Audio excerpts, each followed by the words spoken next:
Normally, our trade deals, for example, are negotiated over time with countries that include, for example, the Africa Growth and Opportunity Act.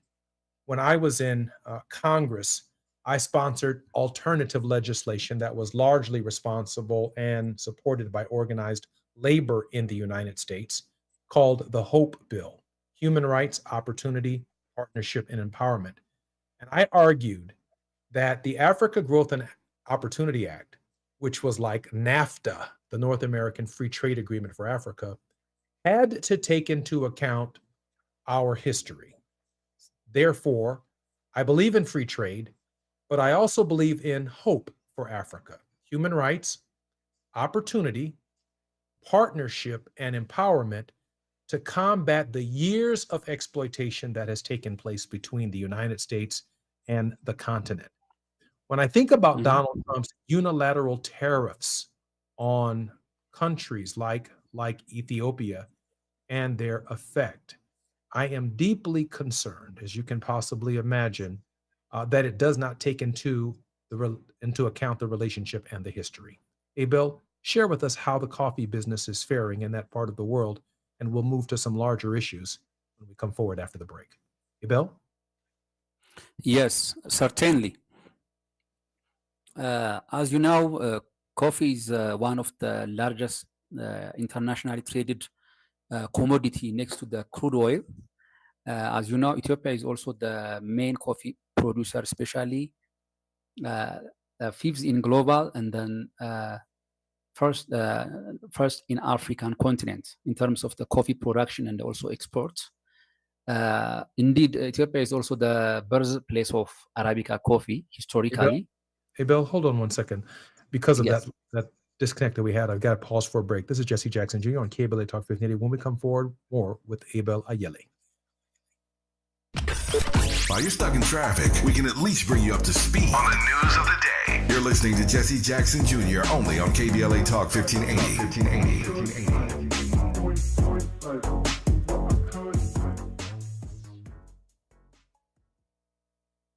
As a mom, comforting my family is what I do best. Vicks Vapor Stick provides soothing, non-medicated Vicks vapors in an easy-to-apply stick, and it dries fast, so there's no mess. I use it to comfort myself and my family. Thanks, Mom. Vicks Vapo Stick, soothing comfort for the whole family. And try Vicks Vapo Shower Max for steamy Vicks vapors when you need more comfort for yourself. Use as directed. Hey, listen to this. All I needed was a new starter.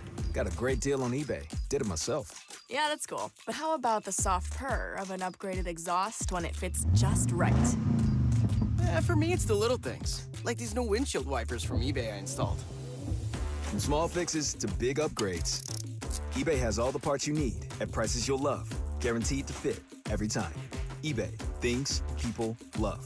Eligible items only. Exclusions apply. The following is a paid advertisement by Family Vacation Getaways with the purpose of soliciting sales of vacation ownership. For complete details, please visit fvgradio.com. If you want a 100% complimentary stay at a luxury resort in Cancun, airfare not included, then Family Vacation Getaways is your ticket to paradise. See website for complete details. We're giving away 5 days and 4 nights to the first 50 callers who can name an animal that lays eggs and is not a bird. An animal that lays eggs and is not a bird. Do you know it? Call now, 800-868-6431. 800-868-6431. You're also eligible for an exciting bonus vacation to Orlando, Florida for just $498. And don't worry about anything ruining your plans. We can extend your travel up to 18 months. Name an animal that lays eggs and is not a bird, and get a complimentary Cancun resort stay and an optional bonus vacation to Orlando for just $498. What are you waiting for? Call 800-868-6431. 800-868-6431 and give us your answer. The proceeding is not a contest and is a paid advertisement by Family Vacation Getaways and not sponsored by this program or its affiliates. Now back to more of Jesse Jackson Jr. on KBLA Talk 1580.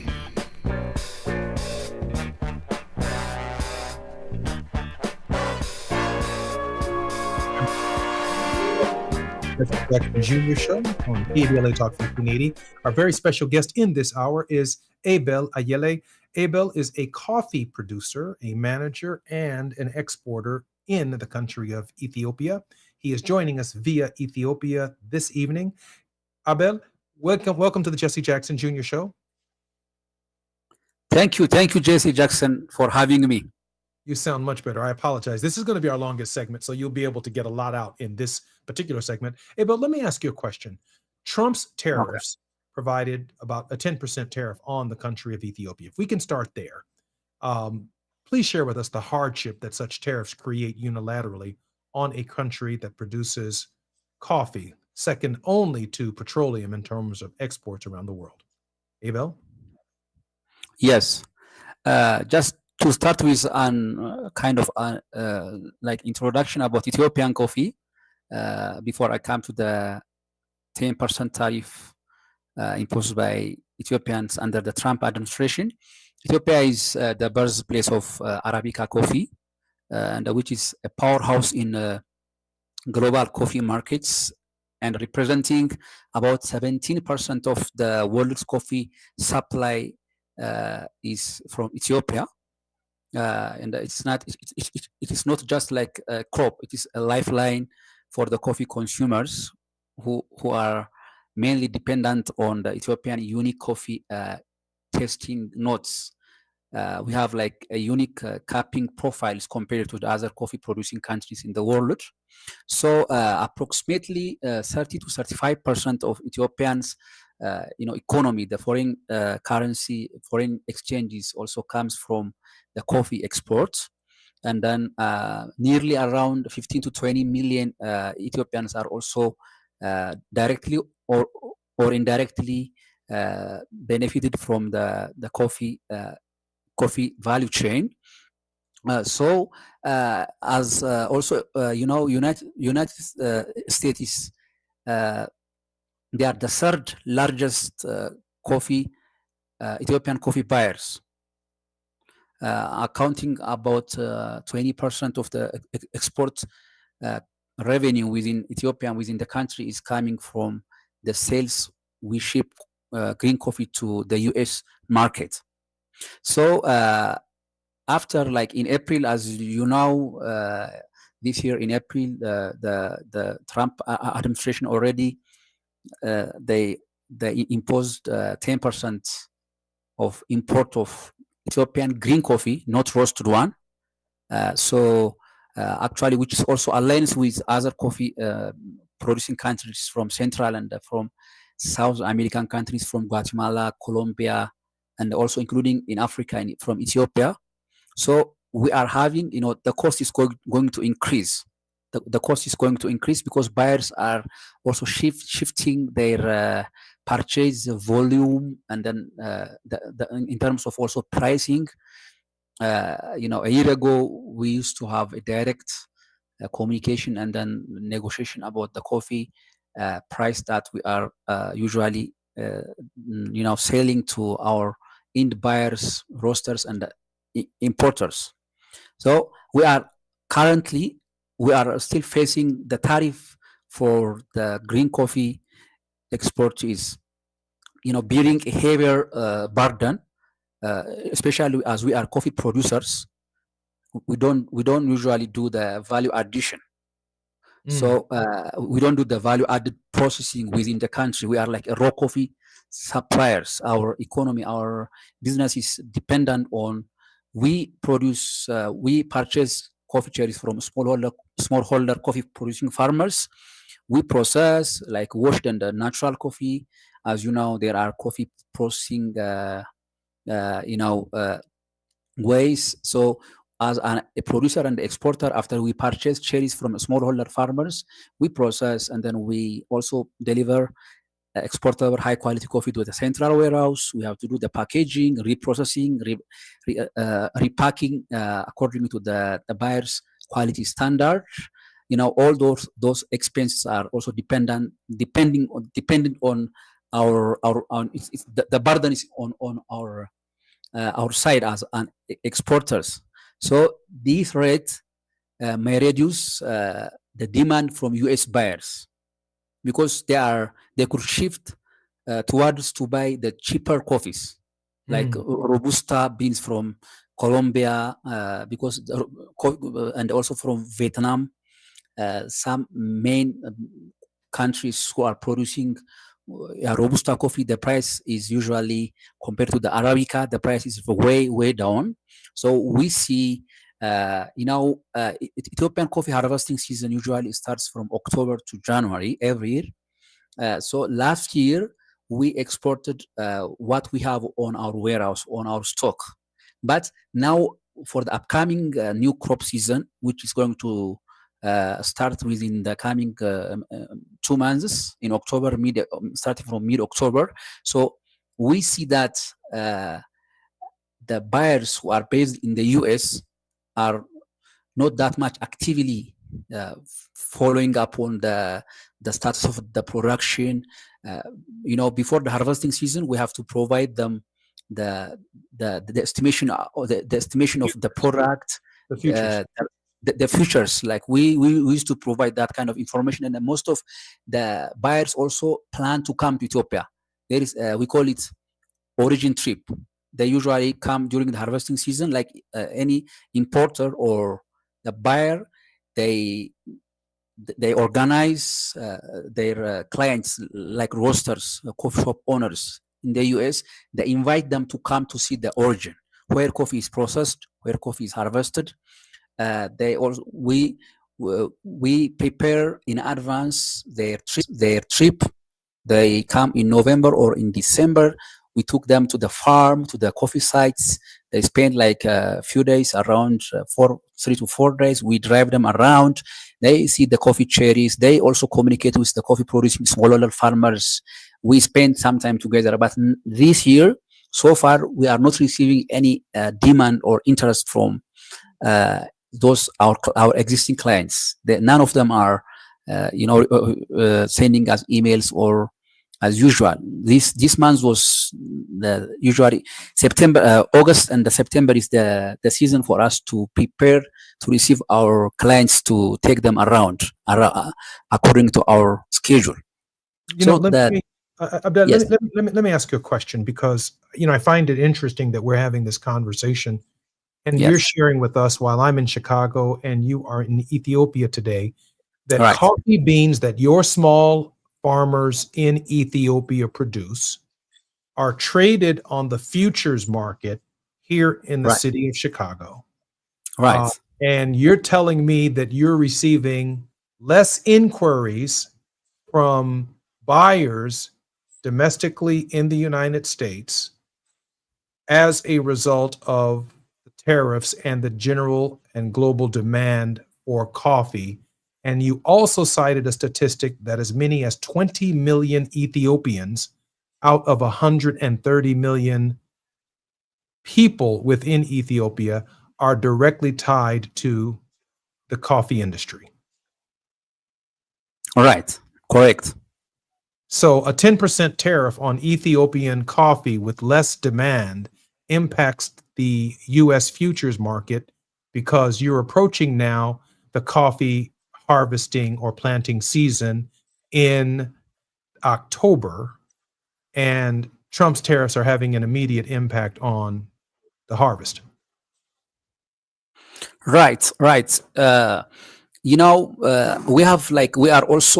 have another, emerging markets in Asia. We have around 20 new markets within Asia, and also in Middle East, like in China, Japan, Saudi, UAE, South Korea, and Malaysia are showing a higher interest to use the advantage, because because of that, we are hoping that even though there is a less demand from the US side, our alternative market, there is, because of the tariff is already shifting the geopolitical,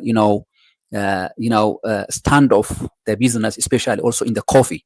Like also, as you know, Brazil, they have also higher rates of tariff, one of the biggest coffee supplier. So the price, the future market for the coffee so far is increasing. It's going high, but the coffee importers are not highly interested, even though there's a surge in the stock market, in the future markets.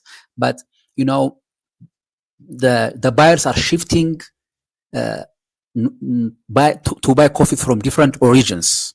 And then as an alternative side, as coffee producers in Ethiopia, we are also, diverting our attention to directly work with the emerging market in Asia, especially in China. Chinese have been, like I can tell you, in the past 6 months, we see around 12%, approximately around 12% of, increment in the coffee supply to China compared to last year. So the Chinese are also mainly, taking advantage of importing coffee from Ethiopia, and they already also listed African coffee producing countries like kind of a tax-free, duty-free. Whatever coffee is exported from Ethiopia to Chinese market is becoming, without any, duty or tax. So from the parallel, the market is still showing kind of insignificant, increasing a little bit, but we are not receiving any intent or contractual agreement for the future coffee contracts. So importers, we are talking about physical coffee, not like spot trading. For spot trading, maybe those traders, they usually based on the international demand and then the international market, not only in the US. For the global coffee supply, the companies who are listed in the stock market, NYBOT, the New York Board of Trade, they keep trading for future, but they are not trading for physical coffee. But as a coffee producers and exporters, we are talking about the product, what we have on hand, what we are harvesting, what we are collecting from smallholder coffee producing farmers. But parallelly, that market is maybe the physical coffee may or may not be shipped to those clients. Hey, Bill, am I correct in assuming then that there's less demand in the United States? Right. Because there are fewer contracts, but the Chinese, for example, are filling the demand because of the specialty coffees, the Arabic coffees, and the other coffees that Ethiopians produce, hence strengthening the relationship between Ethiopia and, let's say, China, or even we saw recently here in the United States a summit from Xi in China with Putin, as well as Zelensky and others. International leaders came to China for their military parade, but I'm assuming they're also discussing economic issues. So some of the voids created by the Trump tariff regime in the United States, making it difficult to get contracts for the futures markets for Ethiopian coffee, these other countries are stepping in, and they are, I'm assuming, issuing contracts or seeking to fill the void that is created by the high costs of coffee around the tariff regime. Correct. Maybe the main, in my opinion, the main purpose of the trade tariff which is being imposed to many countries is, I think, the current Trump administration goal is to bring companies back home, back to the United States, to produce everything locally. But maybe if we are also aware of the National Coffee Association, or NCA, they are based in the US, in Houston. They even wrote a letter directly to the White House by explaining about coffee is not a product that can be produced or grown in the US. You cannot you cannot force coffee producers to come to the US and grow it locally to reduce the expense of importing from different countries. So, logically, even when coffee is not something that you manufacture or you assemble somewhere out of the country. So, because of these kind of, challenges within like the trade war, coffee importers, they have been organizing several conferences in the US, and then they even wrote a letter to the Congress, even have the copy of that letter. I have seen it. I can even forward it to you. So, this gap is creating a huge misunderstanding within the coffee importers and the coffee exporters from Ethiopia or from other country. But specifically from Ethiopia, Ethiopian coffee is one of the best and the unique coffee that the specialty coffee roasters, coffee shop owners in the US use it as, a kind of a spice they use to blend with different origins. So, because of that, because of this gap, because Ethiopian coffee had different tasting notes within a very few kilometers. Maybe if you talk about Kenya or Uganda or Tanzania, as a country, the general coffee character is the same. But in Ethiopia, we have like thousands of different qualities within unique qualities. Abel, I'm Jesse Jackson Jr. When we come forward on KBLA Talk 1580, we're going to talk about the various notes of coffee, from walnut to chocolate, the various notes that make Ethiopian coffee so special in the market. When we come forward, more with Abel Ayale on KBLA Talk 1580. The biggest names, the best conversations. You're riding with Jesse Jackson Jr. on KBLA Talk 1580.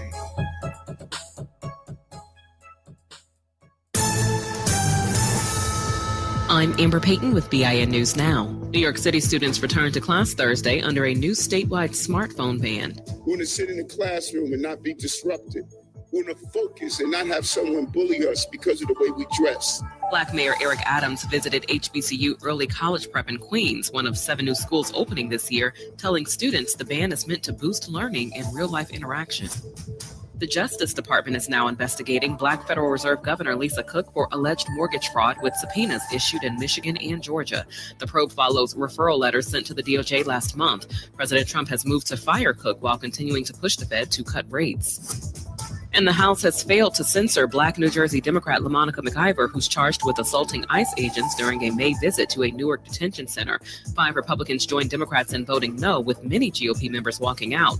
Get BIN News Now on demand 24/7 on the iHeartRadio app. Think It Up is an initiative to activate student-powered, teacher-led learning projects. Students and teachers, how can you spark great learning experiences in your classrooms today? Join at thinkitup.org. Is this the time? This is the KBLA Sports Minute with Ray Richardson.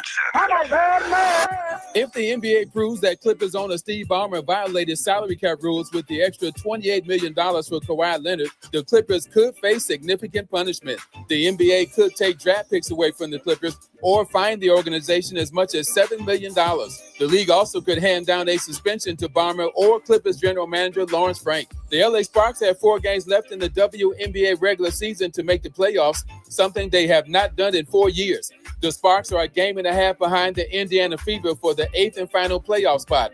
Next game for the Sparks is Friday night in Atlanta against the Atlanta Dream. The Dodgers need a win tonight in Pittsburgh to avoid getting swept in the 3-game series. In the Dodgers' 3-0 loss Wednesday night, they were 0 for 4 at the plate with the bases loaded. No debates, no speculation, just the info you need. That's your KBLA Sports Minute. I'm Ray Richardson. More news, opinions, and conversation when we come forward on KBLA Talk 1580.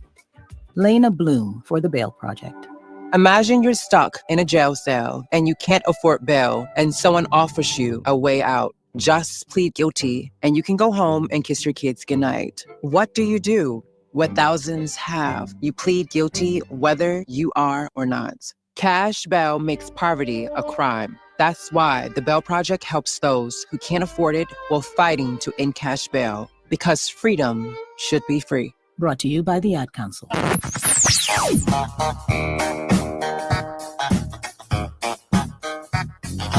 This is KBLA Talk 1580. Talk radio. That's music to your ears.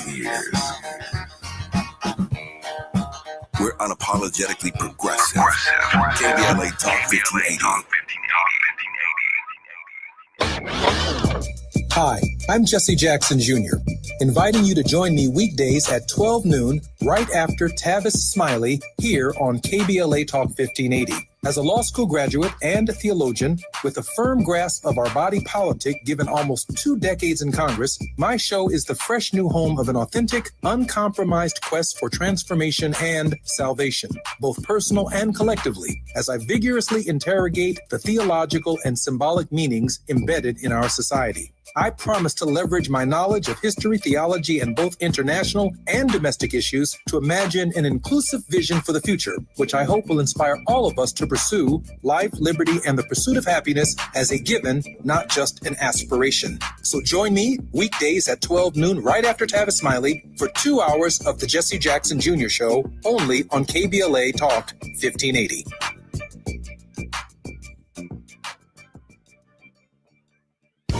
Imagine a world without heart disease and stroke, where every person has the chance to live a full and healthy life. Join us for a walk to save lives at the American Heart Association's Greater Los Angeles Heart and Stroke Walk, Saturday, September 20th at the Rose Bowl. Every step made and every dollar raised means more people learning CPR, more life-saving research, and more time with the ones we love. Sign up at heartwalkla.org. The LA Heart and Stroke Walk is sponsored by Optum, UCLA Health, Keck Medicine of USC, and Dignity Health. Thinking about going electric? Now is the perfect time. Electric vehicles cost less to run, don't need gas, and need fewer repairs than gas-powered cars. You can also save with federal and state tax credits, and in some areas, qualify for rebates on home charging stations. To learn more, visit www.breathesocal.org. That's www.breathesocal.org. KBLA Talk 1580. We've got a lot to talk about. KBLA Talk 1580 is committed to self-care and community well-being. Walk Good LA was formed in June 2020, inspired by the Black Lives Matter movement and the beginning stages of the COVID-19 pandemic. What began as a few minutes of breath work and yoga meditation before protests against police brutality turned into a safe space for the community to heal in hard times. The immensely positive response from the community transformed the momentum into a movement. Today, Walk Good LA is a Black and Brown-led community wellness organization based in Los Angeles. They provide spaces for healing through community yoga classes, guided meditations, hikes, run clubs, and other activations throughout Los Angeles that attract hundreds of members weekly. With the help of Propel and Michael B. Jordan, they now have a yoga and wellness studio in Los Angeles called the Walk Good Yard. To join their mailing list and connect with healing spaces, please visit walkgoodla.org. That's walkgoodla.org. Or find them on Instagram at walkgoodla. This is a community call to action, a community call to healing from KBLA Talk 1580. You're listening to Jesse Jackson Jr. on KBLA Talk 1580.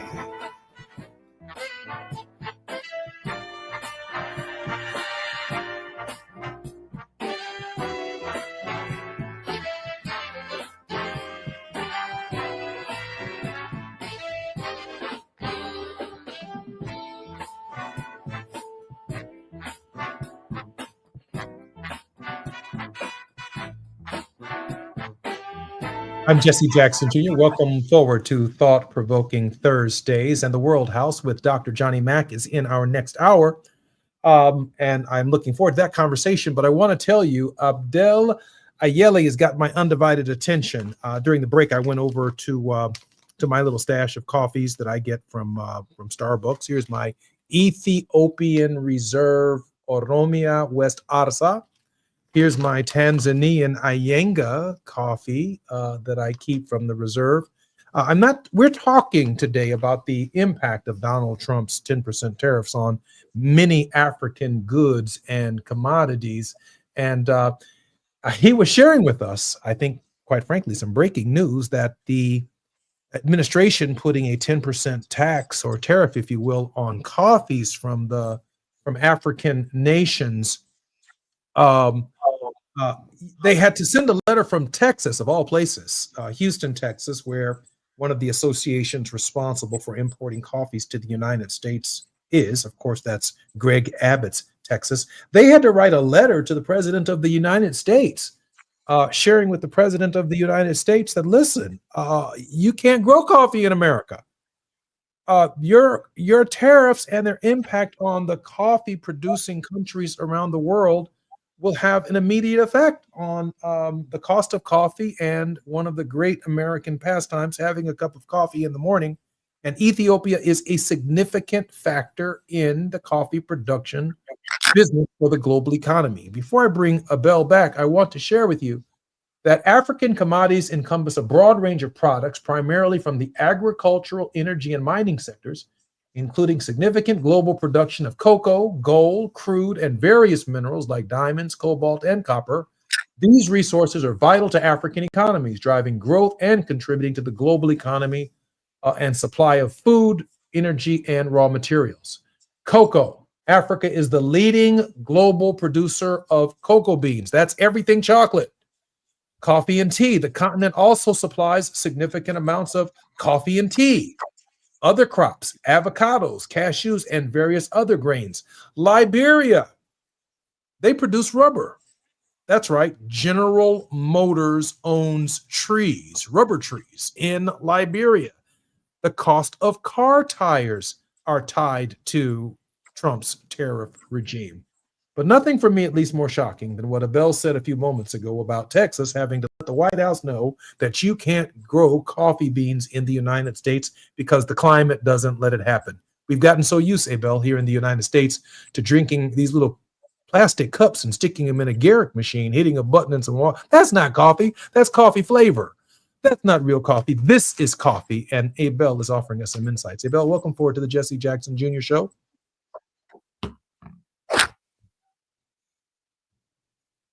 Abel? Thank you, Jesse.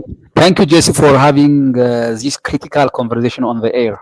Thank you very much. No, thank you very much. So now share with us, because we focus on our program on the least of these, those poor working class people in our own country, but countries around the world. Take us through the average season or cycle of an Ethiopian coffee farmer who now finds him or herself in this global tariff regime, tariff war, if you will. What are the impacts on their lives?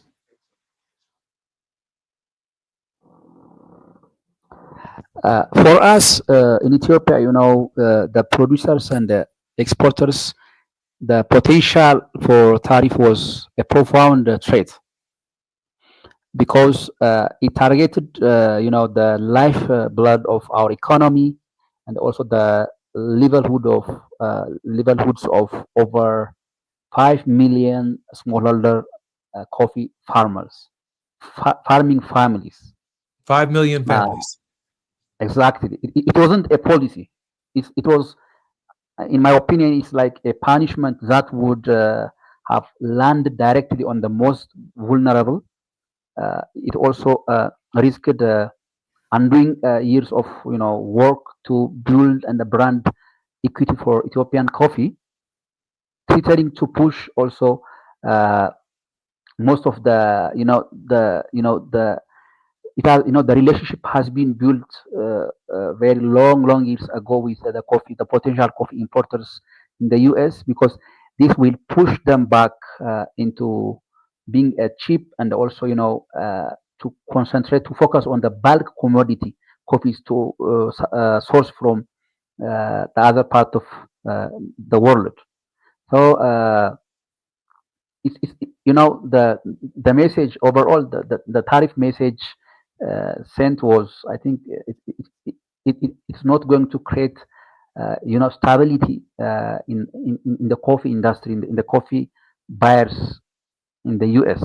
So on the other side, for the American importers, roasters, and also consumers, the end users, the impact would have been equally favor compared to what has been also happened to the producer side, because it would have also disrupted complex long-term supply chains built on relationships and a commitment to a sustainable supply of green, higher quality coffee to the US market, because now we are receiving like different opinions from coffee roasters. They would have already faced impossible choice of absorbing the massive cost to increase and hurt their own businesses or the end consumers. Making one of the world, Ethiopian coffee is one of the world's most beloved coffee, more than it's more to be expensive, but it would have already penalized the US companies for their ethical sourcing choices. You know what I find what I find Yes, fascinating about it is that the exactly, average Ethiopian farmer, yeah, their basic wage for, let's say, a pound of coffee doesn't change. They work hard, and they're not even part of the exchange relative to the 10% tariffs that are either passed on to American consumers, European consumers, or anyone else. They're still paid essentially what they were paid before the tariff. It's not like the tariff benefits them. It simply gouges the end user of Ethiopian labor that essentially harvested coffee at the same price or the same rate that it's always been harvested at. The 10% isn't passed on to the farmer who's harvesting the coffee, to the poor 5 million families. It's simply passed on and collected at another stage of the trading process to bring Ethiopian coffee to the first world or to the Western world. And so it'd be one thing if the tariff were benefiting the least of these farmers and the quality of their lives, the quality of their health care, the quality of their housing was somehow improving, but absolutely nothing changes for them. I'm Jesse Jackson Jr., listening to KBLA Talk 1580, and Abdel Ade Ayele will be our guest in this final segment in just a moment. While you're stuck in traffic, we can at least bring you up to speed on the news of the day. You're listening to Jesse Jackson Jr. only on KBLA Talk 1580.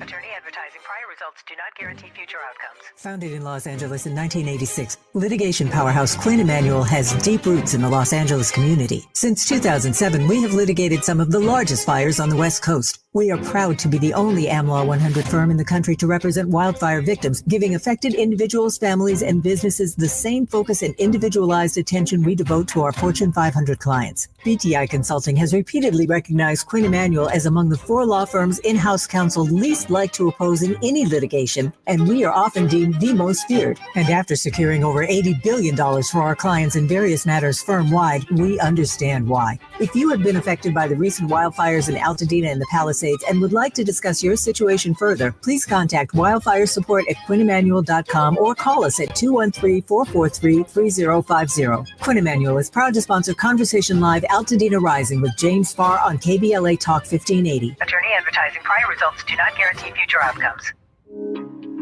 Asthma Peak Week is almost here, September 14th through 20th, and it's one of the most dangerous times of the year for asthma flare-ups. Did you know that Black Americans are about 5 times more likely than white Americans to end up in the emergency room due to asthma? This is an important reminder to be informed, prepared, and proactive. If you or someone you care for has asthma, now's the time to get ready. Make sure medications are filled and not expired. Review your asthma action plan with your doctor or care team. This is also the time to talk with your doctor about your triggers, monitor your symptoms closely, and double-check inhaler technique to ensure you are using all prescribed medications correctly. Caregivers, make sure your child's school or daycare has their rescue medications and know what to do in an emergency. Stay aware, have a plan, and spread the word because your health matters. For more active asthma care tips, visit luma-edu.com. This message is brought to you by Amgen and AstraZeneca. KBLA Talk 1580. We've got a lot to talk about. KBLA Talk 1580, connecting you with services and solutions. LA LA County's new Justice Care and Opportunities Department, or JCOD, is here to support justice-involved individuals and their families. The JCOD Support Center is now taking calls at 1-833-LACJCOD. That's 1-833-522-5263. Available 7 days a week from 6 a.m. to 11 p.m., the Support Center is your one-stop shop for re-entry issues and court support. They offer court reminders, connections to local services, transportation assistance for housing, court appearances, and childcare. The JCOD hotline provides personalized help to connect you with services that you need. And don't forget to check out justiceconnect.org for more information. Remember, it's free and available every day at 1-833-522-5263. This is a community call to action from KBLA Talk 1580. My ride smells just right, just right, just right, just right. Y'all gotta try that Febreze car. Just right, just right, just right. Yeah. La la la la la. With up to 40 days of consistency, all over Febreze car clips right on your vent. You know my car's my happy place. Keep that smile on my face when it smells just right, just right, just right. Yeah. Breathe happy Febreze. La la la la. Now back to more of Jesse Jackson Jr. on KBLA Talk 1580.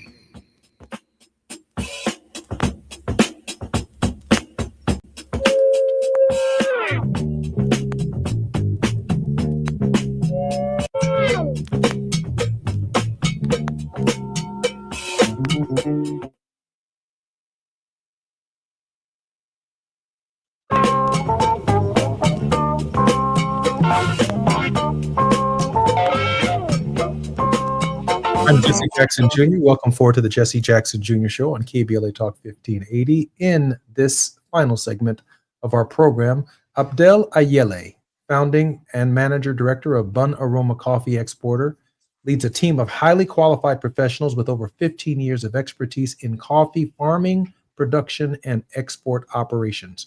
He's been joining us in the last hour, sharing with us his concerns and what the global concerns are with respect to the 10% tariff that Donald Trump has placed on a number of African, sub-Saharan African, as well as Northeastern African and South American countries, particularly in the coffee business. Abdel, welcome forward to the Jesse Jackson Jr. Show. Welcome back. His concerns and what the global concern. Abdel, Thank you, Jesse, for having me again. I'm so glad that you're here. Let me ask you a question, if I can. Blue Mountain Coffee in Jamaica, same concerns in South America? Right. Because, compared to the production capacity, Blue Mountain is, not that, they don't cover majority of the coffee production or supply of green coffee to the U.S. market. Again, if I emphasize on the 10% tariff of the U.S. has imposed on Ethiopian coffee, this policy really has a consequence on both ends of the chain, both in the supply and also on the export, the production and also on the demand side. Yeah, because coffee is for Ethiopia. Coffee is not just an export; it's a lifeline of our economy. Millions of smallholder farmers depend on the coffee, as I tried to mention like several times before, for their daily bread. Coffee is the lifeline of their daily income. So, and the sector contributes the bulk of our foreign currency exchange in earnings in the country, and most of these farmers already live with very tight margin.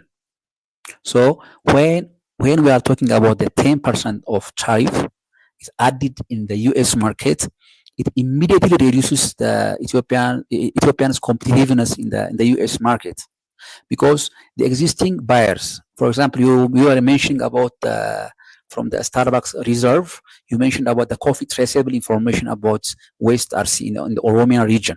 And that, the coffee has to be sustainable. You need to find that coffee within the shelf of reserve coffee shop, continuously. You don't need to replace that origin with different with other origin of coffee, because because of that, because of the competitiveness within the US market is going to decrease, which might affects the buyers to look for cheaper origins of coffee, like from Colombia and from like some central coffee producing countries, from Peru, from Nicaragua, El Salvador. They might only they may divert, which threatens to slow down our export growth in Ethiopia, and also it will lower the income of the rural communities, and it will also weaken a sector that is already fragile. So on the other side of also the story, it also affects small coffee shop owners in the US side, because Ethiopian coffee is not just it is not like as a commodity. It is a specialty product with unique flavor profiles you cannot find anywhere else in the world. You cannot find that coffee flavors from Central America or Blue Mountain, or even not from Kenya or not from Uganda. You cannot find that flavors from different origin. So coffee consumers, drinkers in the US value, for example, our traceable coffees from sourced from Irgachafe, from Guji, from Sidamo, from from West RC, for their quality and the uniqueness. Now with a tariff, importers and coffee roasters face a tough choice: either absorb the added cost and cut into their profits, or pass it into to the consumers. If they pass it on, retail price is gonna rise. I want to try and break that down. Yes. Break that down just a little bit. Let me just try. Right. I'm an avid coffee drinker. Right. When I go to a coffee shop, I order the same cup of coffee every day. So I'm a habitual coffee drinker. And I count on those notes, that chocolate, that cocoa, that oak, that cinnamon, that flavor that only grows in certain soils in different parts of the world. Whether I know where the bean is actually produced or not, I count on that same flavor bean every day. Donald Trump and the tariff regime is counting on my habit of loving that coffee so much that I'm willing to pay more just to have my same cup of coffee every morning. Because, as Ayele says, it is a specialty coffee. It's not just Folgers in a can. I hope I'm not getting myself in any trouble here, or Garrick in a little plastic tube. It is a specialty coffee grown in a special climate like Ethiopia or any other country around the world. And the hardships are so profound from the tariff regimes that, quite frankly, if you look at not just commodities, but the other commodities other than coffee, in some of these countries, a 10% tariff is enough to destabilize the entire government. Because farmers then come into the urban areas because they've done their harvest, but they're not receiving the same amount of money from their harvest. So they find themselves now moving into the urban areas, trying to find other jobs, other means of work and food, creating pressure on the entire systems themselves. And that's why we as Americans historically negotiate trade agreements very, very carefully. We just don't drop tariff regimes on people and demand that they pay certain tariffs and raise the price throughout the entire supply chain. We carefully negotiate these deals over years so that the disruption to local economies are not so devastating as we try to mutually grow together. Abdel, am I correct about that? Absolutely. Because This means, there's going to be less diversity in the cup of American consumers, and it's going to be less access to one of the world's finest coffee, because it's going to also result, the tariff is going to also result a lose-lose situation for both sides, because it also is going to, it is going to also increase risk of earning in our side as coffee farmers in Ethiopia. Wars have been fought over spices. Wars have been fought over spices, over teas, over salt, over coffee. I mean, it's these things that so destabilize some of our countries around the world, particularly when countries rely so heavily upon these particular commodities, and the inequities in trade, the power of a single nation to unilaterally, not multilaterally, but unilaterally make a decision can be so devastating that that it's very, very difficult to recover. Abel, we have about 2 minutes before we have to conclude our program. Your final thoughts on how we can move forward together. I think, to me, this shows, trade policies need to be carefully considered. Coffee should not just be treated as a number on a balance sheet. It is a cultural bridge. It's people's livelihoods, and it's also a shared enjoyment between Ethiopia and the US. So my hope is that in the future, we can work forward fairer trade practices that protect producers while keeping this unique, unique Ethiopian coffee accessible to consumers within the US market. So that could be, my opinion. Yes. Thank you very much for joining us on the Jesse Jackson Jr. Show. I'm Jesse Jackson Jr. You're listening to KBLA Talk 1580. When we come forward, it's Johnny Mac time. Thank you very much for having this critical conversation in the air. I'm Amber Payton with BIN News Now. New York City students returned to class Thursday under a new statewide smartphone ban. We want to sit in the classroom and not be disrupted. We want to focus and not have someone bully us because of the way we dress. Black Mayor Eric Adams visited HBCU Early College Prep in Queens, one of 7 new schools opening this year, telling students the ban is meant to boost learning and real-life interaction. The Justice Department is now investigating Black Federal Reserve Governor Lisa Cook for alleged mortgage fraud with subpoenas issued in Michigan and Georgia. The probe follows referral letters sent to the DOJ last month. President Trump has moved to fire Cook while continuing to push the Fed to cut rates. And the House has failed to censor Black New Jersey Democrat LaMonica McIver, who's charged with assaulting ICE agents during a May visit to a Newark detention center. 5 Republicans joined Democrats in voting no, with many GOP members walking out. Get BIN News Now on demand 24/7 on the iHeartRadio app. Think It Up is an initiative to activate student-powered, teacher-led learning projects. Students and teachers, how can you spark great learning experiences in your classrooms today? Join at thinkitup.org. This is the KBLA Sports Minute with Ray Richardson. If the NBA proves that Clippers owner Steve Ballmer violated salary cap rules with the extra $28 million for Kawhi Leonard, the Clippers could face significant punishment. The NBA could take draft picks away from the Clippers or fine the organization as much as $7 million. The league also could hand down a suspension to Ballmer or Clippers general manager Lawrence Frank. The LA Sparks have 4 games left in the WNBA regular season to make the playoffs, something they have not done in 4 years. The Sparks are a game and a half behind the Indiana Fever for the 8th and final playoff spot.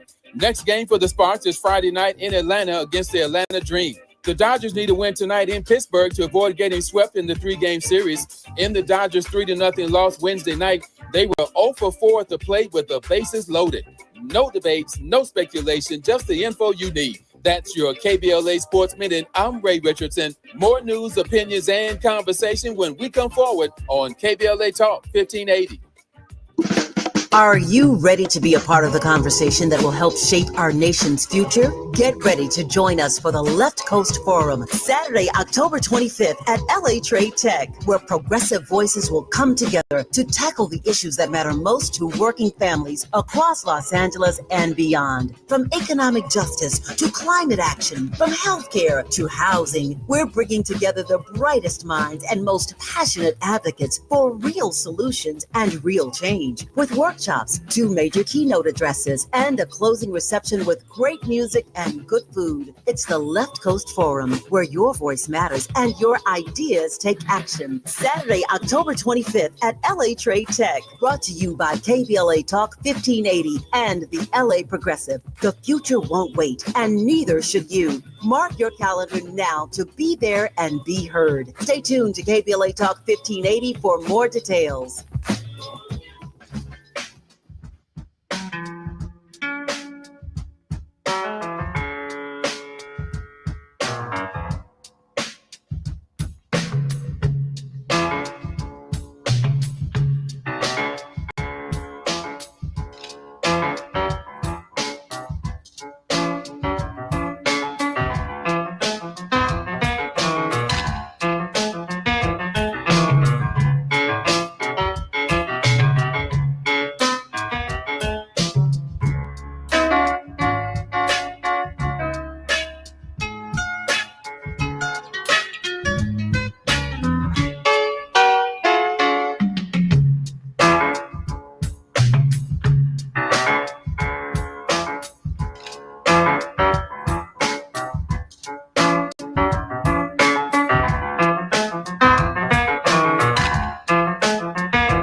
I'm Jesse Jackson Jr. Welcome forward to the Jesse Jackson Jr. Show on KBLA Talk 1580.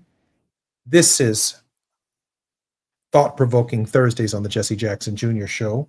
And I am going to ask our producer, because she does such a fantastic job of it, to really, really consider more of these international programs on Thursday afternoons, in part because I think we need an outside perspective on what's happening in our communities.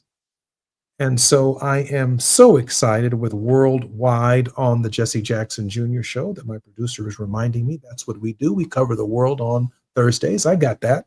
But these guests on Thursdays really, really do matter to our outside perspective and how we perceive ourselves in Los Angeles, in Chicago, in New York, around the country.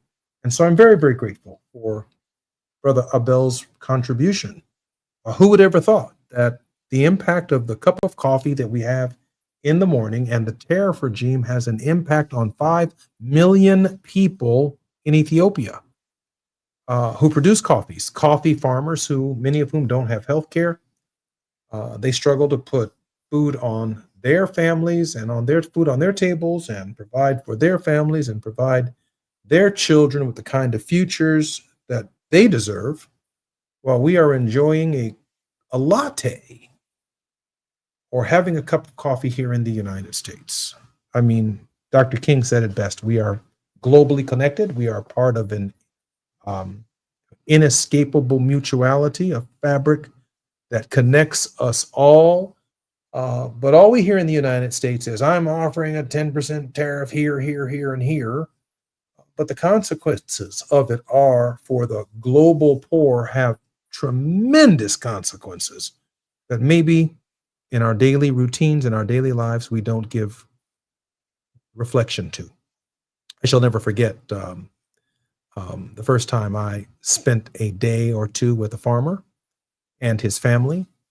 And I shared very early on in this programming, many, many months ago, that whenever I would have prayer and my mother or father would ask me to pray over the food for breakfast in the morning, they would say, hey, Jesse, would you please say prayer before you eat for the family? And I'd say, God is good, God is grace. Thank you for the food that we're about to receive, for the nourishment of our bodies, for Christ's sakes.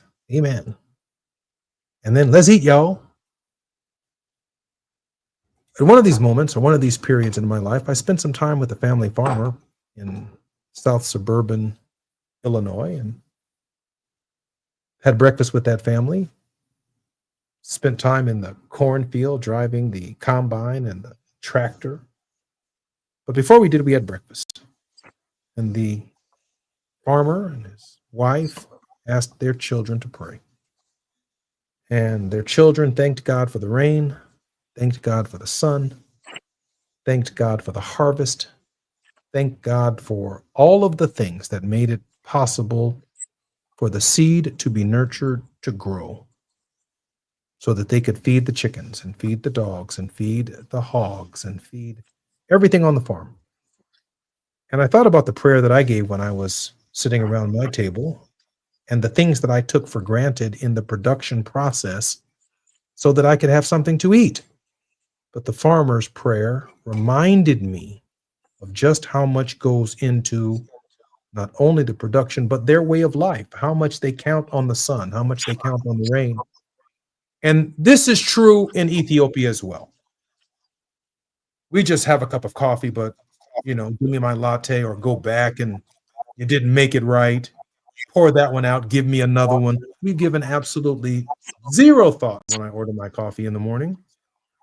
About 5 million families in Ethiopia who are profoundly impacted by whether or not I even want the flavor of their coffee and what they do as harvesters and the impact that that coffee has on them. I've asked Abel Ayele to come back on our program. He is still here with us.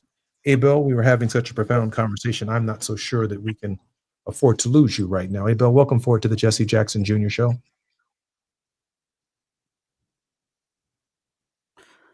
Thank you again for having me on air. Thank you very much. Abel, we have just about a minute before the break, and then we'll have a longer conversation just after the break. How is your country doing?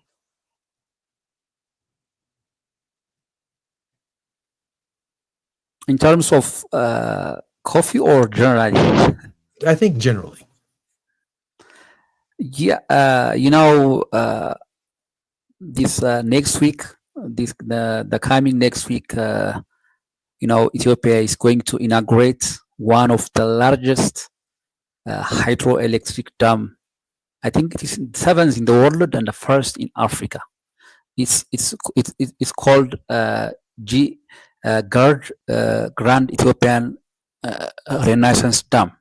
So which is going to be inaugurated the coming week on Tuesday.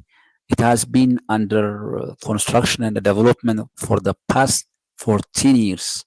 Maybe if you are aware of the geopolitical situations within the Nile Basin countries, Ethiopia and Sudan, Egypt.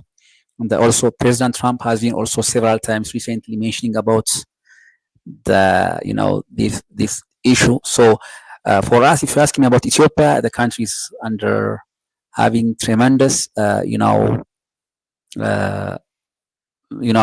reforms in terms of economy, and also the very good thing is we are inaugurating one of the largest hydroelectric dam next week.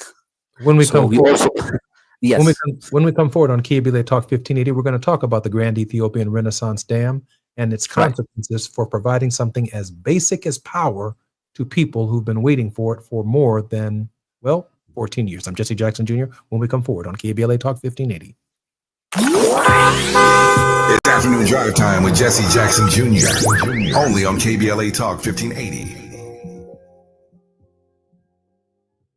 With a KBLA Talk 1580 editorial, I'm Dr. Nicolai Corte. Let's preserve Black land stories before they're lost forever. I want to personally invite you to be a part of something historic. As journalist in residence for the Black Land Lost Narrative Archive Project, I've joined forces with powerhouse attorney and social justice champion George Fothery, the man who helped make history by delivering justice to the Bruce family in Manhattan Beach, securing the first known return of land unjustly taken from Black owners by a local government. That victory was monumental, but it was just the beginning. For generations, Black families have acquired land through grit, faith, and determination, only to lose it through violence, legal loopholes, forced sales, and systematic racism. What's been taken goes far beyond dirt and deeds. It's the erasure of wealth, identity, and legacy. That's why we've launched the Black Land Loss Narrative Archive Project, a national effort to collect, protect, and preserve the stories of Black land loss before they're buried, forgotten, or erased altogether.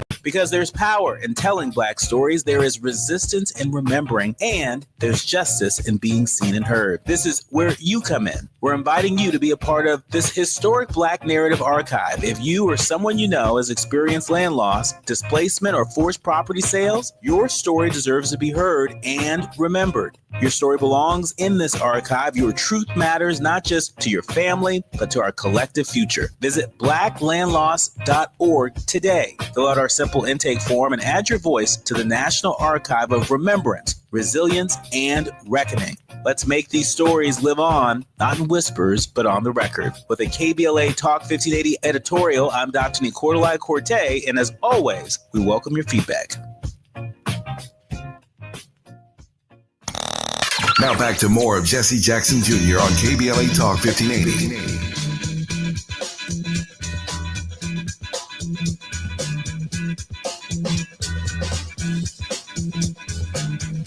I'm Jesse Jackson Jr. Welcome forward to the Jesse Jackson Jr. Show. Our very special guest in this hour is Abel Ayele.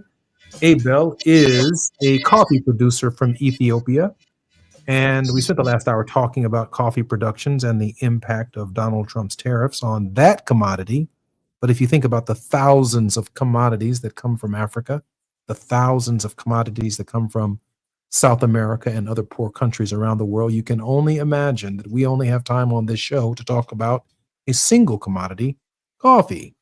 But the impact of 10% tariffs around the world is creating a downward pressure on the poor, because nothing is changing for them in light of Trump's increasing tariffs. However, just before the break, Abel shared with us that Ethiopia is developing a significant hydroelectric power resource to meet its growing energy needs and facilitate economic growth, with the Grand Ethiopian Renaissance Dam being its most prominent project. The country possesses immense hydropower potential and views electricity generation as a crucial factor for poverty reduction and industrialization, while also serving as a tool to boost national income through electricity exports to neighboring countries. The Grand Ethiopian Renaissance Dam is the largest hydropower plant in Africa, a multi-billion-dollar project located on the Blue Nile River. Imagine that some countries and companies around the world are now going to have access to this exported power from Ethiopia, which will be new. Took 14 years to create this multi-billion-dollar power plant, but that there are still parts of Ethiopia that are without electricity. That's true, isn't it, Abel? Yes, absolutely. And other countries that neighbor Ethiopia are without electricity as well. Isn't that right, Abel? Correct. And so the Grand Ethiopian Renaissance Dam is really one of the first projects that really brings many of these countries, I'm not even discussing the 21st century, into the 20th century.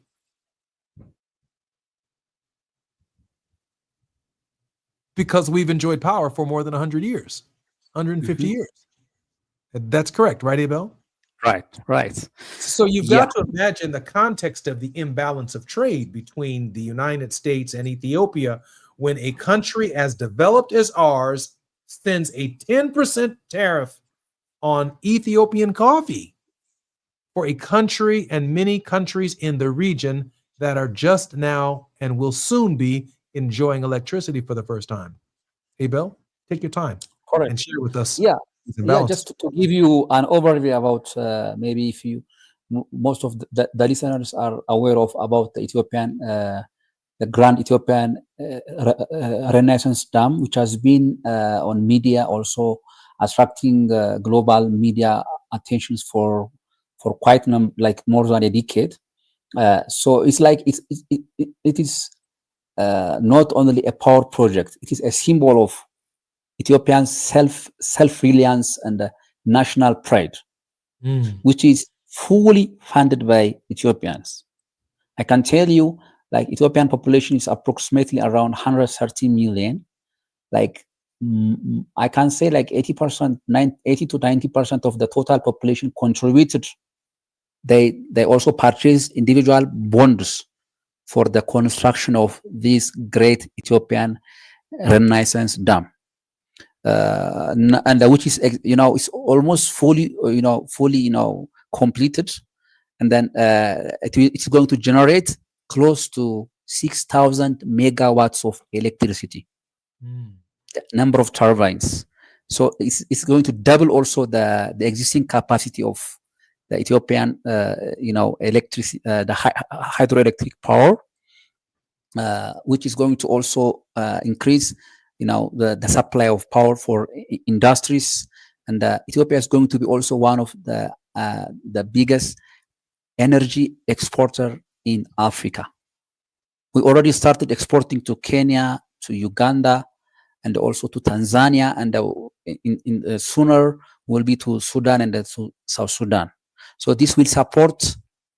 Also, the government recently had a reform, like a year ago, last year in August, like liberalization of Ethiopian Telecom, one of the largest telecom company in Africa, and also the banking sector and the logistics, by attracting to attract more investment and boosting industrialization. So becoming the powerhouse of electricity, it's predicted that it's going to attract investments for foreign investors.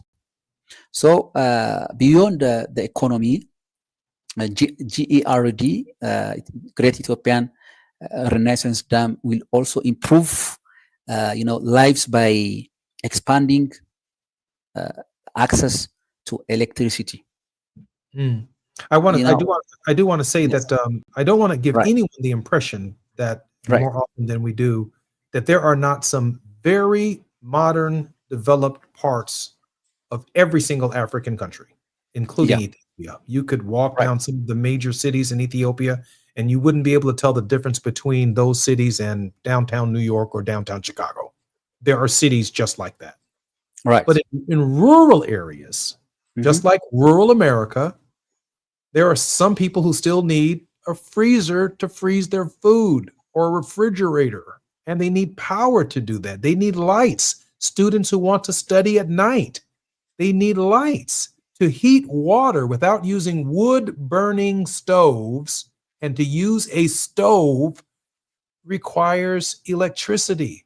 And I'm discussing those least of these within these countries that are profoundly impacted, not the elite within these countries who've traveled the world and experienced the world and live no differently than the people within the sound of my voice. They live just like we do. They attend our schools. We attend and work with them in various parts of the world. Abel Ayele has a master's degree in what he does. He's the best at it. He is well-traveled and well-learned, but then there are the least of these in these countries who need hydroelectric power, and the tariffs impact them differently than they do those of us who are capable. Right, Abel? Right. I fully agree. Because as you mentioned, it's going to improve the lives of many who are living in the rural areas of Ethiopia. It's going to support education, healthcare in rural areas. And it's also going to provide equitable water use within the region in Africa, and that it also makes Ethiopia the hub of renewable energy, which is also going to support other African countries, smallholders, rural people who are living in the village areas of those countries beyond Ethiopia. So when I come back to the societies, the communities living in Ethiopia, I think approximately around the electricity coverage in the country is around 37%. I think I have to double check about the recent data, but imagine like close to 60%, 65% of the whole population is not living in is not having access to electricity. So no Wi-Fi, no Wi-Fi. You are using charcoal. Yes, no. I mean, no like cable, no cell phones, no laptops. Exactly. Yeah. Because for cooking they are still using charcoal. Some clinics, hospitals, they use generators. To have improved health and to support also small businesses within that area in the rural area. Still, electricity is vital. For the betterment of the society. Maybe people they might have a small cities, like small cities in the village areas. They might have electricity, to access to electricity. They might charge their phone. Maybe the telecom companies are using, building towers with a small generator only for the internet coverage. But when we go downline to the individual smallholder, farmers who are living in the rural areas, there is no access. There is no access to electricity. So it is also going to also enable them to get the coverage is going to it's going to have the biomass of coverage of electricity in the schools and the hospitals, in the clinics. It's going to double, or it's going to increase within the coming few years. That's what has been expected. Beyond that, also, we call it's a turning point for Ethiopia's economy and the society, and for the well-being of rural communities. I want to introduce to our show our producer, Gina Towns, the producer of the Jesse Jackson Jr. Show and the creator of the Jesse Jackson Jr. Show. She's decided to join us today. Welcome to the show, Gina. Well, thank you, Jesse. First and foremost, I want to say that Johnny Mack just gave me a call and alerted me that he just landed in Kinshasa. And so he's not going to be able to join us today. I want to make sure that you can still hear me. Yeah, so we wish Johnny a great trip there in Kinshasa. I've asked him if he can get settled, if he could join us tomorrow. But we will continue on worldwide. And I have to tell you, one of the reasons why I wanted to jump in, and thank you, Jesse, for allowing me, because I think I was getting a little incensed during this conversation. And for anyone listening to it and understanding what is going on here, it seems to me that any trade or any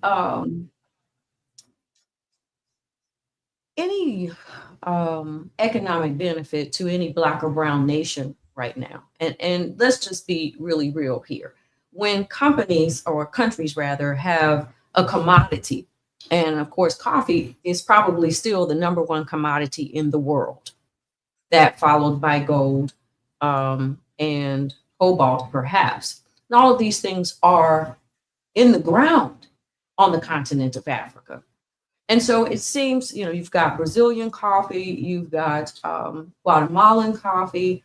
And so if the tariffs are too high to really do business with the United States, and everybody has to settle for drinking something other than what they have become accustomed to, then what is the purpose? I mean, I really want to get down to what is really going on in the onslaught, not only domestically in the United States, with our pending economic crisis, with unemployment at an all-time high amongst Black women, and then when you look at countries who are Black and brown by population and government. So can we please talk about something a little bit more pointed when we look at this whole coffee thing? I think it's indicative of something much larger.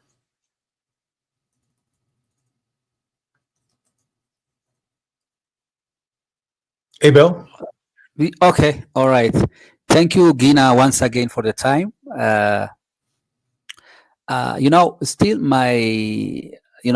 this is a complex and critical issue. Just to give you my thorough analysis, it is very important to state from the outset of the overwhelming consensus among the economists and the trade experts is that broad tariffs are a net negative for both economies involved. When we are talking about like protection of domestic coffee industries, the US has a small but growing coffee cultivation. Maybe if you guys are aware of the coffee grown in Hawaii and also in California, I think they call it Cali coffee. And also in Puerto Rico, they have, I think, very small percentage of coffee is also growing. That's the argument that has been raised, I think, from the U.S. Policymakers to increase the domestic production of coffee in the country. But compared to the demand, which has been already known, the U.S. everybody has higher culture of consuming coffee. So in terms of the reality, and the scale is high. So I think maybe we Africans are black and brown. We are mainly marginalized in terms of suppliers of raw material or raw coffee to the Western world, including to the US. And then I can say there are a few number of coffee importers and roasters in the US. When it comes to the African American or the black and the brown, African Americans who has been living in the US. So majority of them are, they could work for coffee companies, but in terms of the mainly dominating in the economy, they are very few in number. So I'm very proud of my country, that I'm representing the coffee which is originally sourced and farmed in Ethiopia. And I think it is, I can represent my country is the birthplace of Arabica coffee. I'm selling something what I'm producing. Hey, Bill, I'm Jesse Jackson Jr. This is KBLA Talk 1580. When we come forward more with Gina Towns and Abel Ayele, we're talking coffee, and we're talking about the impact of global trade when we come forward. It's afternoon drive time with Jesse Jackson Jr. Only on KBLA Talk 1580.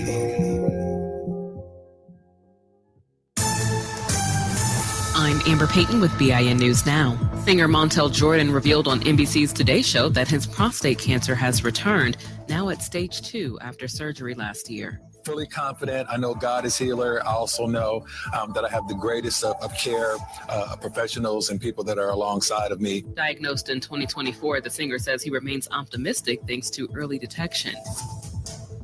Washington, D.C. police officers will get a 13% raise next month under a new agreement. Black Mayor Muriel Bowser also announced plans to boost the force to 4,000 officers. The department currently has about 3,200. And Black Maryland Attorney General Anthony Brown and 19 other states are challenging a federal policy that denies bond hearings for undocumented immigrants. They argue indefinite detention without hearings violates due process, harms families and economies, and unfairly impacts longtime residents with no criminal history. Get BIN News Now on demand 24/7 on the iHeartRadio app. Think It Up is an initiative to activate student-powered, teacher-led learning projects.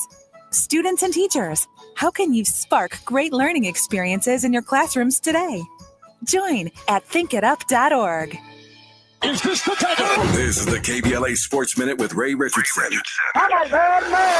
If the NBA proves that Clippers owner Steve Ballmer violated salary cap rules with the extra $28 million for Kawhi Leonard, the Clippers could face significant punishment. The NBA could take draft picks away from the Clippers or fine the organization as much as $7 million. The league also could hand down a suspension to Ballmer or Clippers general manager Lawrence Frank. The LA Sparks have 4 games left in the WNBA regular season to make the playoffs, something they have not done in 4 years. The Sparks are a game and a half behind the Indiana Fever for the 8th and final playoff spot. Next game for the Sparks is Friday night in Atlanta against the Atlanta Dream. The Dodgers need a win tonight in Pittsburgh to avoid getting swept in the 3-game series. In the Dodgers' 3-0 loss Wednesday night, they were 0 for 4 at the plate with the bases loaded. No debates, no speculation, just the info you need. That's your KBLA Sports Minute. I'm Ray Richardson. More news, opinions, and conversation when we come forward on KBLA Talk 1580.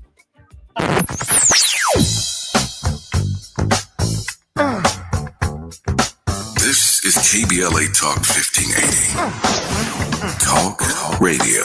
That's music to your ears. We're unapologetically progressive. KBLA Talk 1580. We've got a lot to talk about.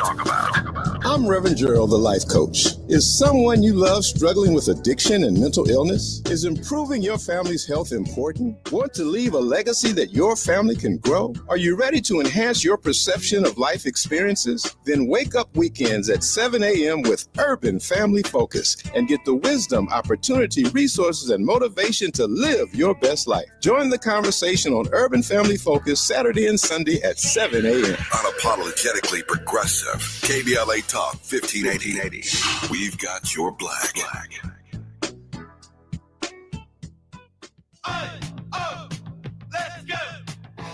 You're still glowing, flirting, grooving. You still got it. But your immune system weakens as you age, making it harder to fight flu, pneumococcal pneumonia, RSV, and COVID-19. Vaccines are a key part of any health routine and help strengthen your immune response. Ask your doctor or pharmacist which vaccines you need. Schedule in minutes at vaxassist.com. Sponsored by Pfizer. Why choose a Sleep Number smart bed? Can I make my site softer? Can I make my site firmer? Can we sleep cooler? Sleep Number does that. Cools up to 8 times faster and lets you choose your ideal comfort on either side. Your Sleep Number setting. It's the Sleep Number biggest sale of the year. All beds on sale up to 50% off the limited edition smart bed. Plus free premium delivery with any smart bed and adjustable base. Ends Labor Day. All Sleep Number smart beds offer temperature solutions for your best sleep. Check it out at a Sleep Number store or sleepnumber.com today. September is World Alzheimer's Month, a time to shine a light on a public health crisis that deeply impacts Black families. 1 in 5 Black adults ages 70 and older is living with Alzheimer's disease, or AD, and the risk is twice as high compared to white adults. But AD isn't just forgetting a name or losing track of time. Signs of early AD could be repeating questions, missing appointments, or struggling with bills and daily tasks. These things aren't a normal part of aging. Here's the good news. Treatments are available that may help if AD is diagnosed early. If you notice changes in memory or daily routines, whether in yourself or a loved one, don't wait. Early diagnosis and intervention are key to managing AD effectively. To learn more about AD and a potential treatment option, visit treatalsearly.com. That's treatalzearly.com to learn more about the signs and symptoms and a potential treatment option. This message is brought to you by AZI. You're listening to Jesse Jackson Jr. on KBLA Talk 1580.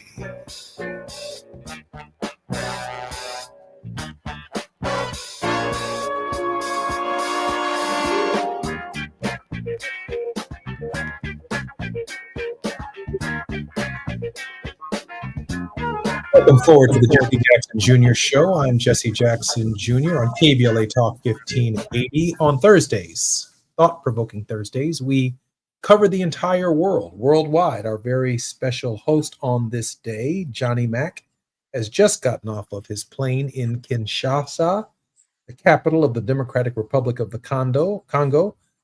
So we are all over Africa today, and I want to thank in a very special way our guest, Abel Ayele, who produces coffee in Ethiopia. He's sharing with us about some of the impact that the tariffs have had on some of the poorest of farmers, the poorest of the poor. But he also takes great pride in Ethiopian coffee, which has some of the highest notes of cocoa and oak and wood and cinnamon, all of it from the soil, which speaks to the uniqueness of coffee. But we're also talking about how these unilateral trade or tariff regimes of Donald Trump are not well thought out and the impact that they have on working poor farmers. Abel reminded us that the government of Ethiopia, the people of Ethiopia, will soon launch their dam, a hydroelectric power plant that will create 6,000, I believe, gigawatts of power. And that has the capacity to light up not only most of Ethiopia, but provide power to other countries, literally changing the dynamic of the quality of lives of millions of people. Aiden Bell, welcome forward to the Jesse Jackson Jr. Show. Welcome back. Thank you, Jesse. Thank you for having me again. We're honored to have you. And of course, we're being joined by our producer, Miss Gina Town. Gina, welcome forward to the Jesse Jackson Jr. Show. Thank you so much. You'll have to unmute your mic, please. Thank you so much. Gina, you have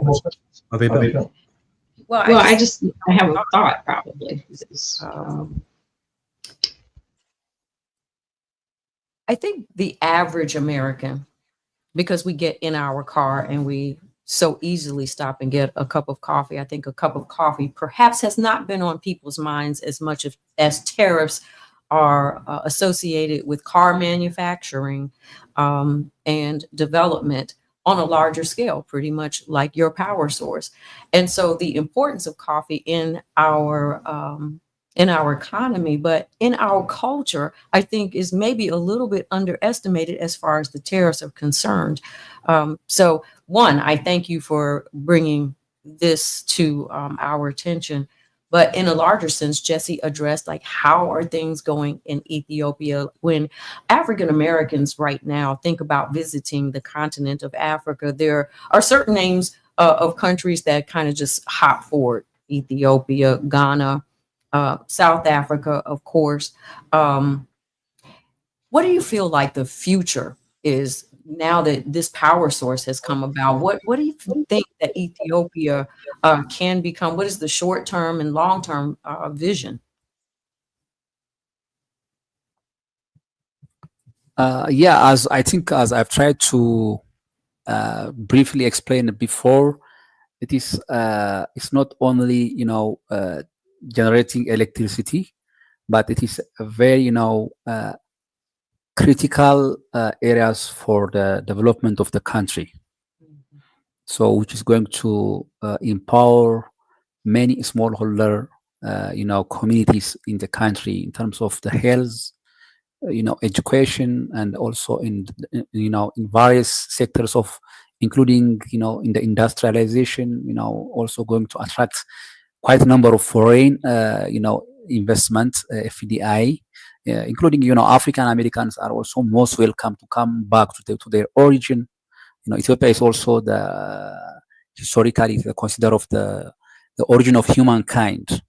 So most of the Ethiopians are also considered as we are the origin of the humanity. So in different line of opportunity or whatever you say, Africans were able to get into the US, and they already had an opportunity to live, to work, and to change the life that side. But if they have generated, if they already had economically strong, all those African Americans are most welcome to the Ethiopia, also including to other African countries, to their origin, because we are still developing countries. We are not developed, so which gives us an advantage that everything is under development. So if it is under development, it gives us an opportunity to come and develop whatever is there.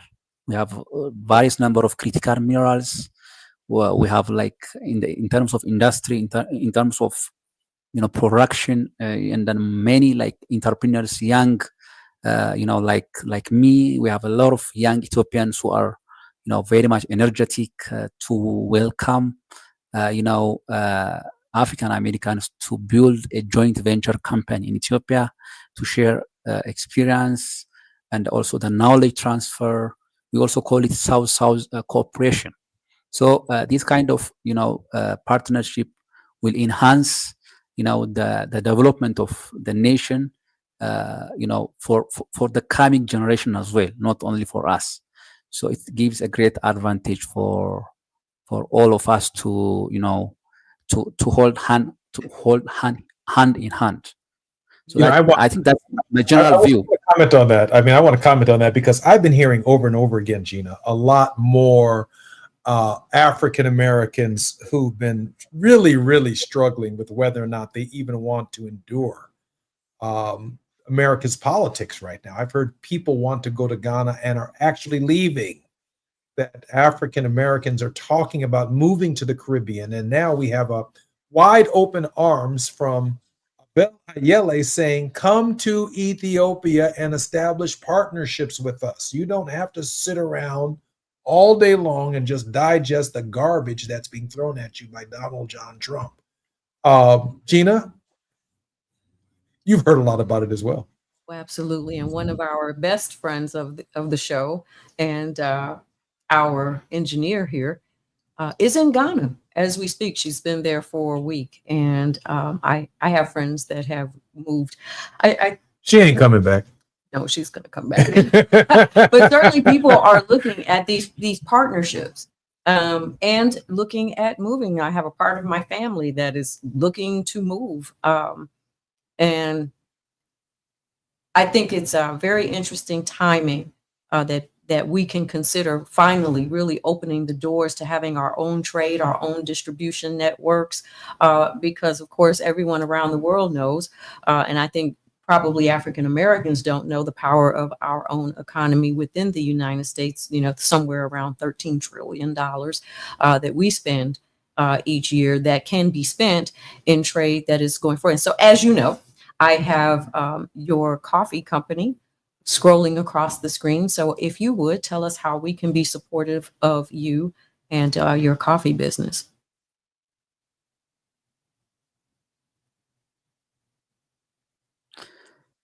Thank you, Gina, for the opportunity. Of course, I frequently travel to the US. I sometimes also attend different coffee conferences, coffee festivals, and as a speaker, and I also share my insights to the coffee roasters and also, coffee buyers who are based in the US market. And then I also want to promote my company to create a networking connection with those potential companies. But it's not easy. It's not easy, like building a trust relationship with the existing companies in the US. It takes usually time. So maybe, I don't know, like if your show, in my opinion, has a wide coverage globally, also including in the US. And then, like, if most of the audience could be also the African Americans who are already have established business in different industry or also in agriculture, who may be interested to collaborate with me, with our company in the US. Also, if they want to come back to Ethiopia to have a joint venture business to diversify the sourcing of coffee from different coffee growing regions in the Ethiopia, which is usually, coffee is capital intensive business. It requires huge amount of finance. So this requires, yes. This is Jesse Jackson Jr. on KBLA Talk 1580. When we come forward, more with Abel Ayele and Gina Towns. While you're stuck in traffic, we can at least bring you up to speed on the news of the day. You're listening to Jesse Jackson Jr. only on KBLA Talk 1580.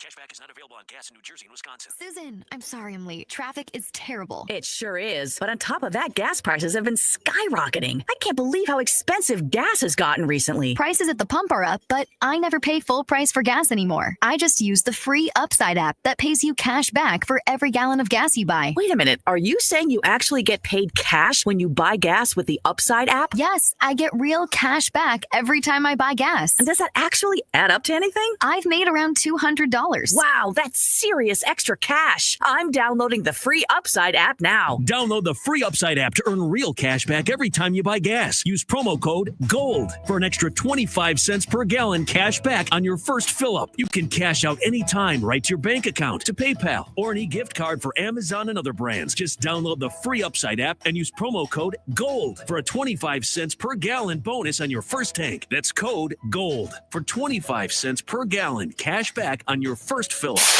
KBLA Talk 1580. We've got a lot to talk about.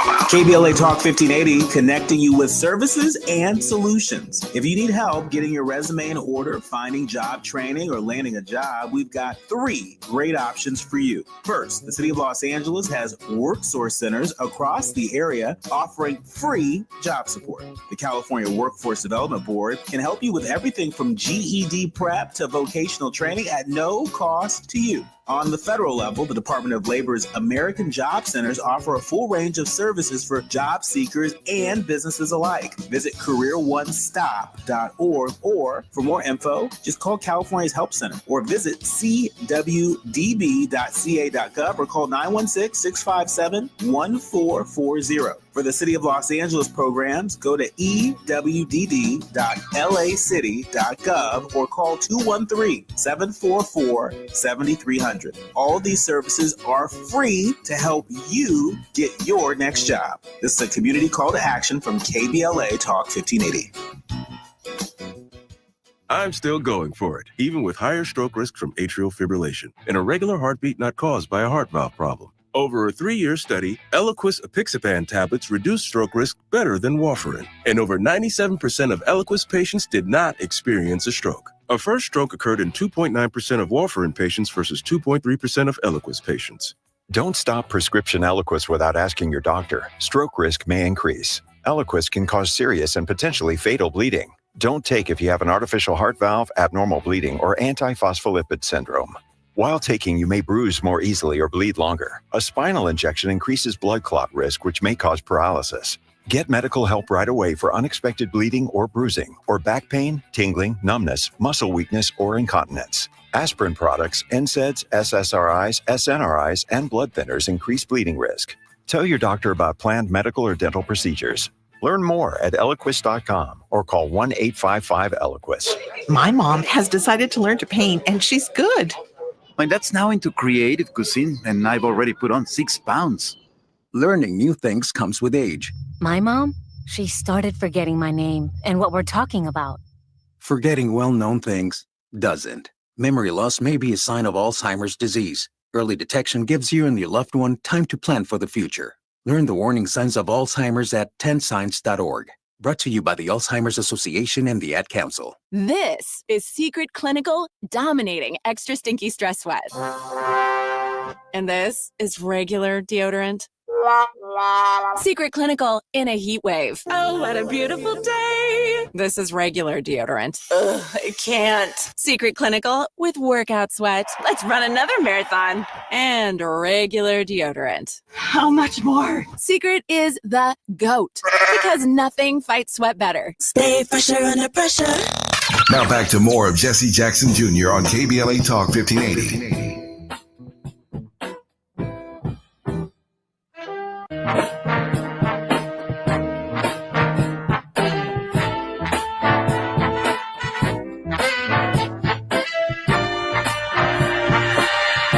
I'm Jesse Jackson Jr. Welcome forward to the Jesse Jackson Jr. Show.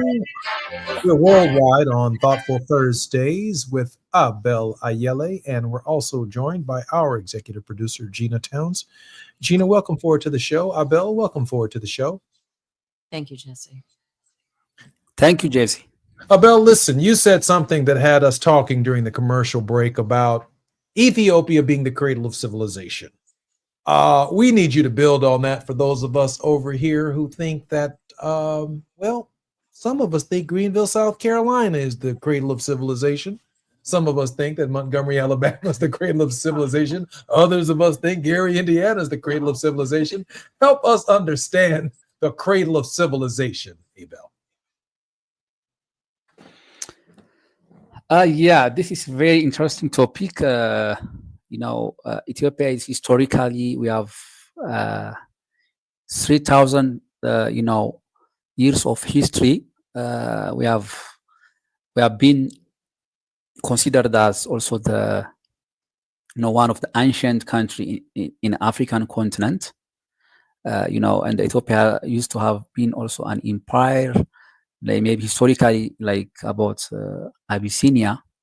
And I don't know, like historically, even the Indian Ocean was also used to be said that it's Ethiopian Ocean or the Abyssinia Ocean. So in terms of civilization, Ethiopia is also the only country which has never been colonized, the only country in Africa. Ethiopia and of course Liberia, but Ethiopia we defeated. We have historically called there's a Battle of Adwa. The Italians, they tried to the country has never been colonized, never been contaminated with any culture or any foreign lifestyle or whatever you say. When we say about civilization, we have our own traditional like civilization that we are been keeping what we have, without we are keeping our culture, our religion, and also our norms, our values are still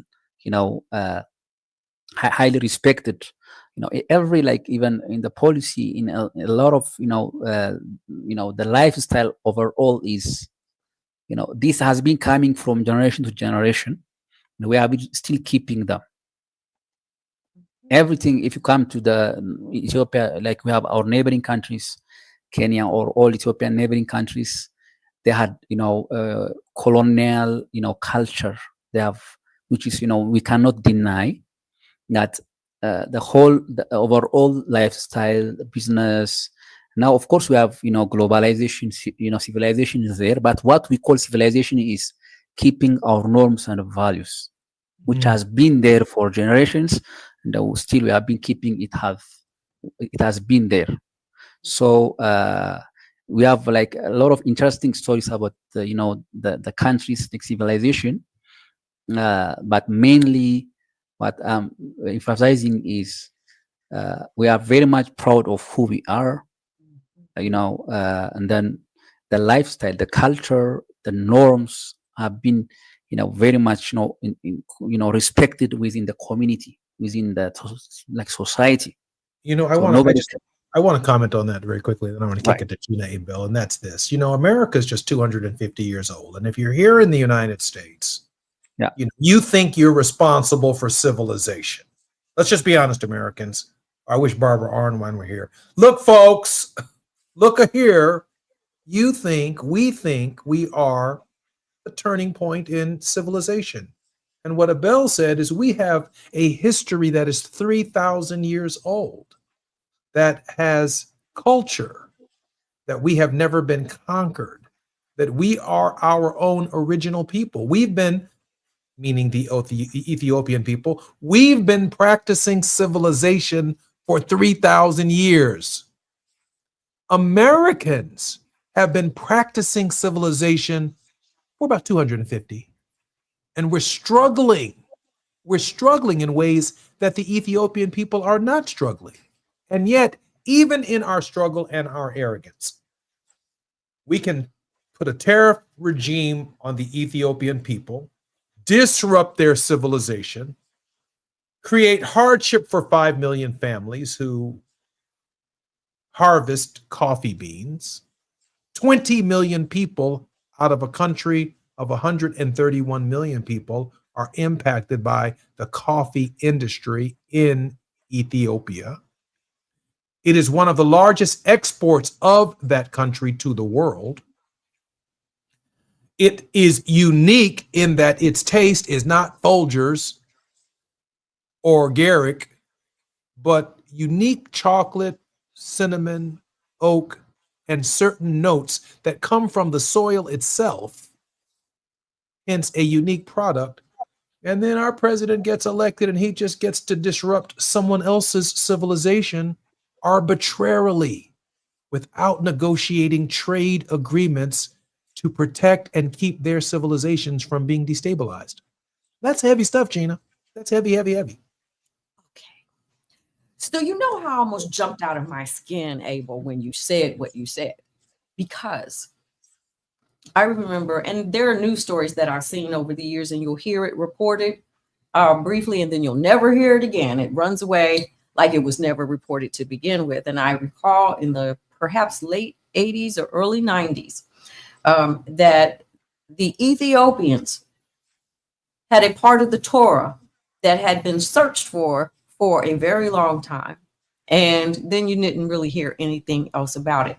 And you go, things that make you go, what's that about? And so that's we don't have time to really cover that today, but it is something that we should talk about, because that gets back to, the 2,000 and 3,000 years. It gets down to our spirituality. It gets down to the foundation of America when you look at Ethiopia. And so even in our own Bible, we see that Philip meets the Ethiopian eunuch and they have a conversations. And so all of the major religions around the world have ties right there in Ethiopia. So that's a conversation for another day, but I get it. And I was so excited that you said it, because it needs to be said, because it leads to a lot of the things that are going on right now in the world, because they are spiritually based. They may show up in economics, they may show up in tariffs, but it really has to do with who we are as a people. Abel, we have about a minute and 30 seconds before the end of show. Your thoughts and response to Ms. Towns. Yeah, Ethiopia is one of the oldest, rich in history, culture, and also, of course, innovation. We have remarkable achievements in architectural, religion, and also writing system like Ge'ez, and also, unlike the developed world, Western world, which often they emphasize technological advancement and also industrialization. But for Ethiopia, for us, the legacy which we reflect is our resilient, our spirituality, and also our unique continuity of culture, including being one of the few African nation never been fully colonized from generation to generation. So while the Western societies they already developed rapidly through scientific revolution, and also they have economic expansion, of course, but Ethiopia, we preserved our tradition, our language, our heritage, offering a perspective on governance, a community, and also in the identity that continues to influence both Africa and the global. Yes. We're so grateful that you've been on our show. Welcome forward to the Jesse Jackson Jr. Show until tomorrow, where we have Fat Meat Fridays with Gina Towns when we come forward. Thanks. KBLA 1580 Santa Monica. I'm Amber Payton with BIN News Now. Singer Montel Jordan revealed on NBC's Today Show that his prostate cancer has